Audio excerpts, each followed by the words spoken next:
With me today by Zoom is Tim Moriarty. He is the executive director of Castletown Media and the director of the upcoming film Roadmap to Reality, Carlo Acutis and Our Digital Age. Welcome, Tim.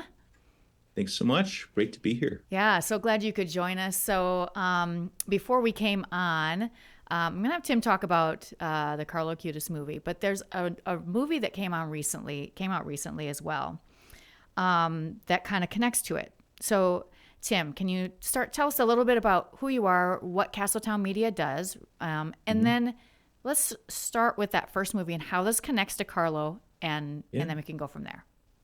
absolutely. Yeah, no, it's again, it's great to be here with you. So Castletown Media, we're a Catholic video production company and film studio.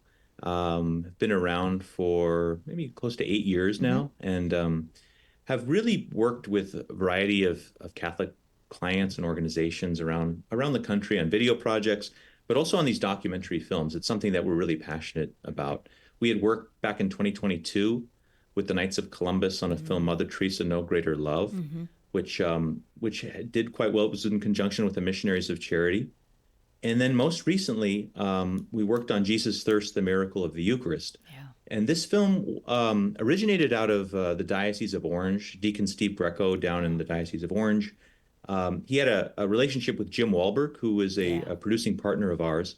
And he found that hosts conferences and retreats around the country, and he was seeing in people this real hunger, this real thirst for the Eucharist, and especially in this time of Eucharistic revival in the church, he felt this great call to create a film about the Eucharist. And so he had seen the film that we had worked on with the Knights on Mother Teresa, and so together with Jim Wahlberg, we were able to produce the film, which it hit theaters just this year. And Mm-hmm. what was surprising and really shocking for everybody was that it became the highest grossing documentary of any genre in 2024, Wow. which shows just the real deep hunger that's out there Mm-hmm. for things that are true, are good, that are beautiful, things that are celebrating our faith. We were in theaters for 3 nights, and then they brought through Fathom Events. They brought us back for a couple encore dates, and in that film, I think one of the things that we try to do, as artists, as filmmakers, is to try to draw attention to things that have become harder for people to see. There's a way in which the modern world just kind of dulls our spiritual senses. We live in this increasingly sort of flat world where there's sort of a scientism or a materialism that tries to explain away the real mystery of life, the real supernatural reality Mm-hmm. that is just that we stand upon, that's all around us, that is ultimately true. And the Eucharist is that place where we encounter God, we encounter Christ in the most profound way humanly possible Mm-hmm. in the species of bread and wine. So that film was just, it was a joy to work on. It was a challenge to do justice to something like the Eucharist. You can never do justice to it. You can just try to give people Yeah. a sense of it. And so I think one of the great things that we're excited about now is to move to the next film, which is about blessed soon to be Saint Carlo Acutis, who Mm-hmm. was so devoted to the Eucharist, whose whole life was oriented around the Eucharist, and to use him as an example for young people today who are really struggling and suffering Yeah. and confused in this digital context, this digital age that we're in. So we see all of these films that we're working on as ultimately really driven by evangelization, and all connected by this desire to try and bring the faith forward in a way that's fresh, that's new, to open people's eyes, especially those eyes that have grown um, dim, the senses that have grown numb, to try to break through that veil and make people see the beauty of our faith again. Yeah, yeah. That's what a great connection to be able to go from the Jesus thirst to this, how it affected a young man at such a young age and the Right, right. impact he had on many people. So can Yeah, you tell us a bit about this film, the new film about Carlo? sure. What how are you telling the story? Yeah, so some people, a lot of people know kind of the basic overview of Carlo's life. He was a young man originally born in London. He was raised in Milan. His family, they were not particularly religious. They were Mm-hmm. culturally Catholic. I think his mother, maybe she said she attended mass maybe 3 times in her life. They were not very devout. Um, and yet Carlo had this profound hunger for God from a very young age. His mother said that he just felt drawn to churches. We interviewed his cousin who said she would come, and when they were young, he would just sort of lead everyone to. He wanted to go inside the church, and he was fascinated by it. Mm-hmm. He had a vision of his grandfather who he was close to, who told him to pray for him because he was in purgatory. And he came to his parents and said this, and his parents were really taken by this. It really woke them up. Yeah. His mother Antonia, she began studying theology because she said, "I have this 4-year-old who's asking these questions, and I've never really explored my faith." And she later called him her little savior because she brought her back to the faith. Mm-hmm. And as a young man, he would read the lives of the saints, and he became very, very, he was filled with desire to receive his first Holy Communion. Mm-hmm. And they gave an exception so that he could receive 2 years early. He Oh, wow. received communion at 7 years old. Mm-hmm. And it had a transformative impact on him. He received communion in a monastery with nuns. He wanted it to be kind of in this place of quiet and contemplation. And the nuns mentioned just how struck they were by this young man and how devoted he was to the Eucharist. Mm-hmm. From there, he received communion every day. He would receive, he would go to Eucharistic adoration. His family came from some means. They were a wealthy family, and they hired kind of a housekeeper to help the family. And this housekeeper, he was originally from India. Mm-hmm. His name was Rajesh Mohar, and he tells the story. We interview him for the film, where he would accompany Carlo, and Carlo would on his way to school would go into the church and before our Lord in adoration. And he would notice that Carlo afterwards, he befriended various people in the streets of Milan, homeless people.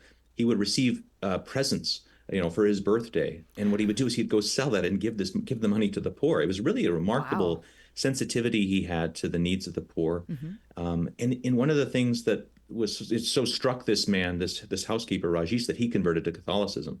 And his mother then converted to Catholicism when she came and met Carlo.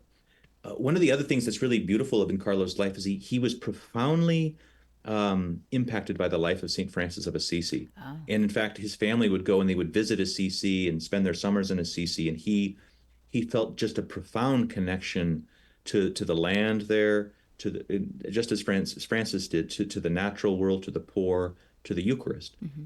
And Carlo, he's known now as the digital saint. He was also very, very gifted in computer coding. Mm-hmm. He was very, very, very, very smart. And he began to really dive into the whole, digital revolution that was taking place. And what's unique is that he created websites, but focusing on things of faith. One of the he's most known for is this unbelievable website where he would accumulate various information about some of the great Eucharistic miracles around the world. And it was really something that he saw as that this is a powerful tool for evangelization. Mm-hmm. But one of the things that he also was really aware of, and that we're going to hit hard on this film, is he was aware that there's real dangers as well in this new technology. So his mother said, for instance, that he loved video games. I mean, he loved video games, but yet he knew that they could be addicting. Mm-hmm. So he self-prescribed himself only 1 hour a week. So he was allowed himself 1 hour a week because he felt these things could really be addictive. So in the film, in looking at Carlo, and just to continue the story there, he dies very early. He dies at 15. Mm-hmm. It was extremely sudden. He had leukemia, but he died with just tremendous, tremendous grace, just tremendous grace in that he knew that this wasn't the end, that there is heaven. And that was something that was just really very, very striking about his life. So in this film, what we want to do is a couple things. One of it is to look at Carlo's life and hold him up in the way the church is saying, this is the first millennial saint. This is what it is to live a holy life in today's day and age. But the other thing we want to do is we want to look at the world through the lens of Carlo. I think that's one of the things that the saints do for us, is they help explain a particular time in a particular context. Mm-hmm. So, Chesterton said that to every age, God sends the saint that it needs, mm-hmm. because in every age we grow sort of numb to certain realities. Our priorities are focused in certain ways, and the saint is there to really wake us up and to say, hey, we're missing something. Mm-hmm. in our take, we want to say, what is this digital age? What is it about? Where did it come from? What is the context that our young people are living in? Hmm. And you look at some of the statistics, and they're a little alarming. I Yeah. mean, since the pandemic, prior to the pandemic, Generation Z, these kids were on screens maybe 3 hours a day. During the pandemic, that was up to 7 hours a day. Yeah. And some of the mental illness issues we're seeing, 40% of this generation, this younger generation, have mental illness, diagnosed mental illnesses. Almost 20% have created a suicide plan, contemplated suicide. Wow. So we're saying we need to understand, what is the digital environment that we're currently in, and how does somebody like Carlo help our young people navigate that world? What is the roadmap that he prescribes to get back, out of this virtual world that has become so addictive, back to the real? What is ultimately real? And so that's part of what we're exploring in this film, and why we think it can be so helpful to young people, to parents, to educators, really to the church at large, to just have a better grasp of what is the context, what is the environment we're all living in, and how do we live sane and, more importantly, holy lives in that environment? Yeah, I think one of the things when you're talking about that, one of the things we've really lost, and I think that's hard for young people, and they maybe don't even realize it, so we've lost a sense of community, Oh yeah, and that we need each other in yeah, person, right, and to see faces and to talk face to face and to spend time together, yeah, and we just don't do that anymore. right, So I do think it's good that he has that. You're talking about yeah. that in that film. It's so true. I mean, there's some ways I think, a mistaken way of seeing Carlo, and to say, oh, look at, he's on the internet. Hmm. Isn't that great? But instead of saying, well, he understood that the internet was a tool, Yeah. he didn't become a tool of the internet. And that's what's happened to so many of us. I mean, I'm guilty first of all, where, these things are very addictive. And but what Carlo did is he understood, he put, when you put the tool in its proper place, it can be a great good. But when it takes the place of the things that should be first, which is, as you say, um, real human connection, Yeah. people in a particular place that know each other, friendships that where bodies are in the same Hmm. place. It's very important, and our faith is very strong in that. Christ Yeah. became flesh. Christ became flesh in a particular place, in a particular time. It's very, very important. Faces that actually see each other, because there's so much that happens in that face-to-face encounter. And for Hmm. young people who increasingly live their lives on screens, we're seeing that's affecting their whole capacity to have empathy. Um, it's the social media friends, and the kind of cyberbullying that happens. It's the lack of this whole real physical connection with place, but also with people. Hmm. Um, I think too that's why the Eucharist is so important, because the church is very strong that our faith is, it's not as if we just go inside and have some kind of spiritual experience. It's the genius of Catholicism has always been, no, that the sacraments are these visible, tangible ways that we connect with the divine, but through matter, through these material, whether bread and wine or water, oil. This is something that's so deeply Catholic, and it's why I think that in a way it's the great anecdote Hmm. to this flight from the reality that the tech revolution seems to be, leading us towards, this Right. kind of more and more abstract way of being. And I think that's why Carlo is just so important right now, to look at his life again. But even more importantly, what lessons does Carlo have for us? We're at a crossroads, I think, as a Yeah. culture right now. Yeah. Totally.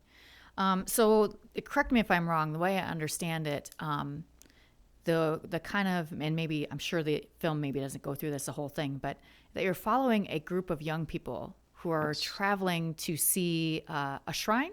Is there a shrine? So this is, yeah. So in a way, one aspect of the film, another thing that we're going to weave into the story. There's a Okay. group of high school students in North Dakota. Yeah. They're connected, sponsored by the University of St. Mary, Hmm. and what they do is they go on a 2-week pilgrimage to Italy. Kind of the culmination of the pilgrimage is to visit Carlo's tomb in Assisi. But as part of this pilgrimage, they have to leave their phones at Hmm. home. They're off the internet for those 2 weeks, and they go together in this group. And some of them know each other, and some of them don't. Hmm. And the point was for them to go to the very origin of the church. They go to St. Peter's on the Scavi to see where St. Peter is born, all the way to the newest saint. Hmm. And we track their journey. So as the sort of, you could think of it in terms of three different things that we're weaving into the story. One is Mm-hmm. the story of Carlo that we're tracking his journey, his holiness, his the beautiful way in which he lived. Another thing that we're tracking is this whole story of technology. What brought about this digital age? How do we get here? And then the third is this really concrete journey of high school, these group of high school students who are in a really kind of visceral way taking that journey while going on a pilgrimage to say, let's put this stuff away for a bit. Mm-hmm. Let's put the virtual world away and let's really dive into the real. And to follow that path, to sort of how can I get in touch with what Carlo was in touch with?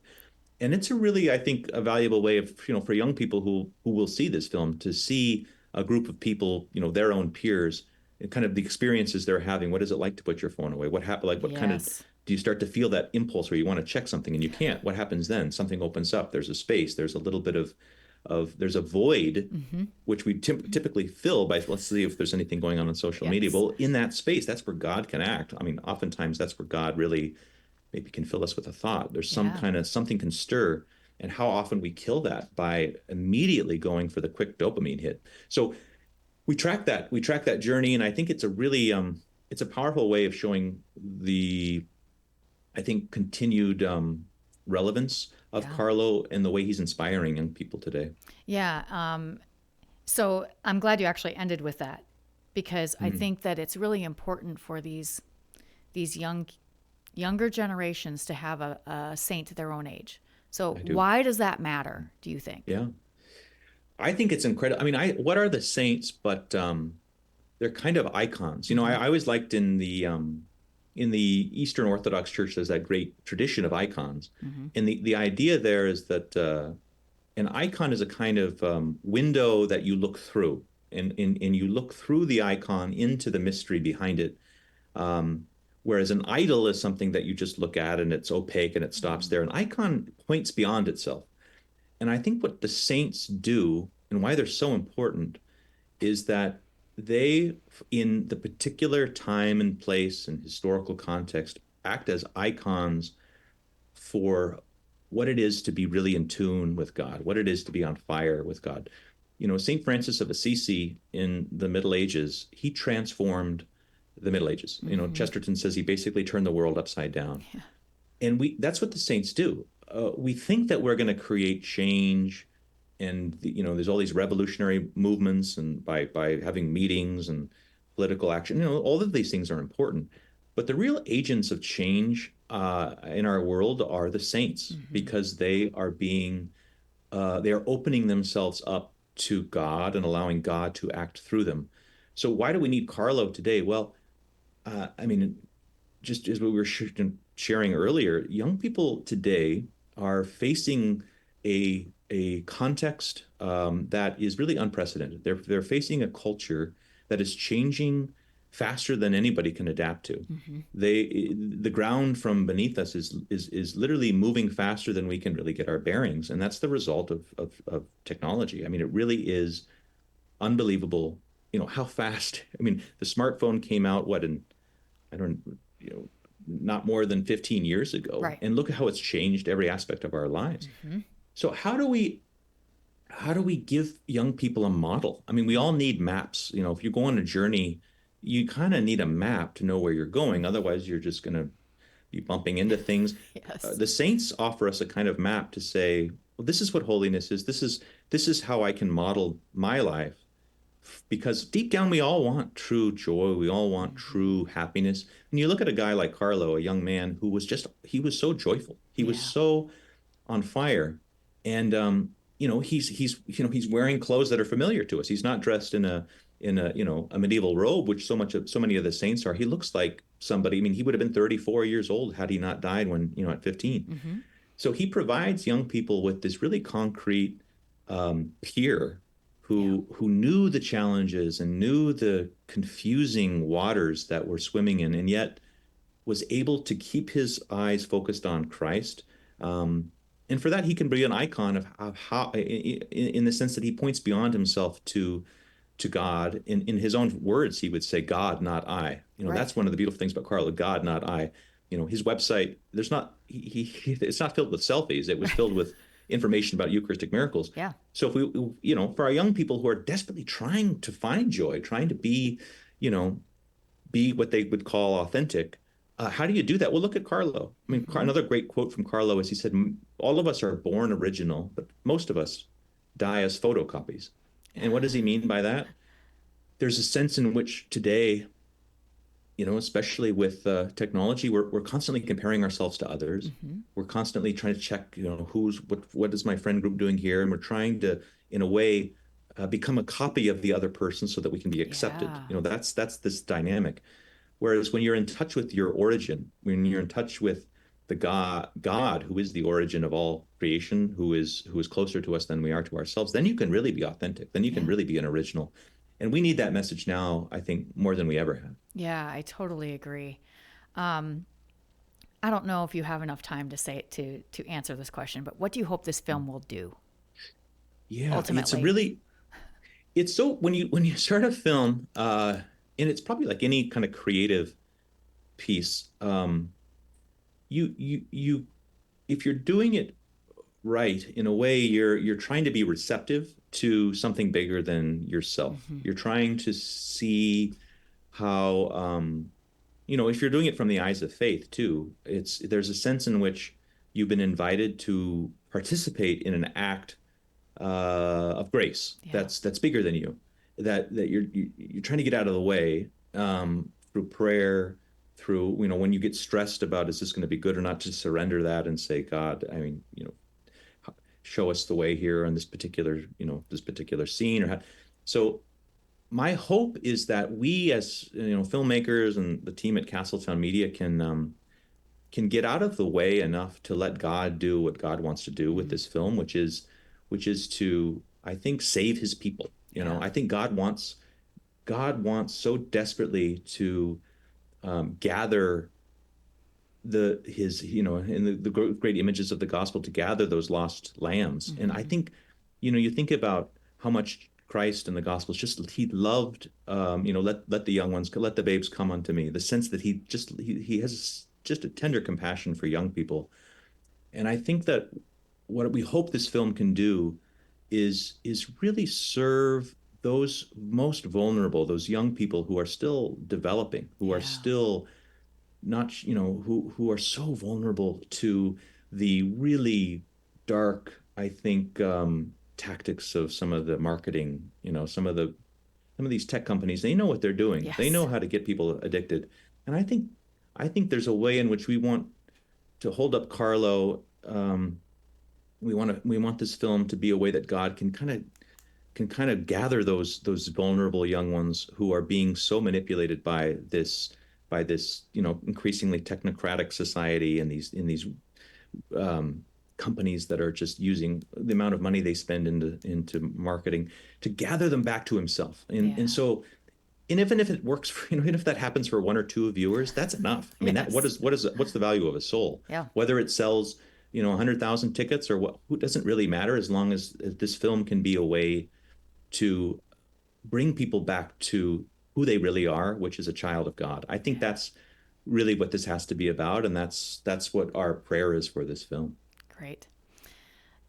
Tim, we're out of time. Before we go, though, will you let us know how and when can someone see this movie? Absolutely. So it's slated for the spring of 2025. Okay. The plan is to release it through Fathom Events in Okay. theaters across the country.